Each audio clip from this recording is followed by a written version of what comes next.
میں سمجھتا تھا کہ سب میرا ہی قصور ہے، پھر کسی موقع پر میری سمجھ میں آ گیا ٹھیک ہے یہ معاملات پیچیدہ ہیں۔ اولیور کی پرورش ایک غریب محلے میں ہوئی تھی۔ انہوں نے اپنے ابتدائی برسوں کے دوران کئی مرتبہ تشدد کو بہت قریب سے دیکھا۔ گھر کے پچھلے حصے میں آپ کسی کو جنسی زیادتی کا شکار بنتے یا کسی کو مارتے ہوئے سن یا دیکھ سکتے تھے۔ میرے خاندان میں بھی تشدد تھا۔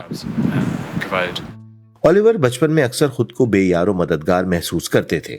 بعد میں ان کے انہی احساسات نے غصے کی شکل اختیار کر لی۔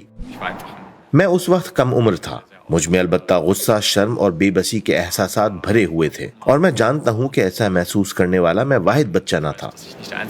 30 سال کی عمر تک پہنچنے کے بعد اولیور نے تھراپی شروع کی۔ ان میں PTSD، ڈپریشن اور ADHD کی تشخیص ہوئی۔ اولیور اپنی ذہنی صحت کو درپیش مسائل کا ذمہ دار بچپن میں غربت اور مفلسی کو قرار دیتے ہیں۔ آپ جتنا غریب ہوں گے آپ کی زندگی اتنی ہی تنگ ہوگی۔ غربت آپ کو تناؤ، پریشانی اور خوف کے ایک عجب نظام میں جینے پر مجبور کر دیتی ہے۔ آپ اپنی بقا کی جد و جہد میں پھنس جاتے ہیں اور فیصلہ نہیں کر سکتے کہ آپ کس قسم کی زندگی گزارنا چاہتے ہیں۔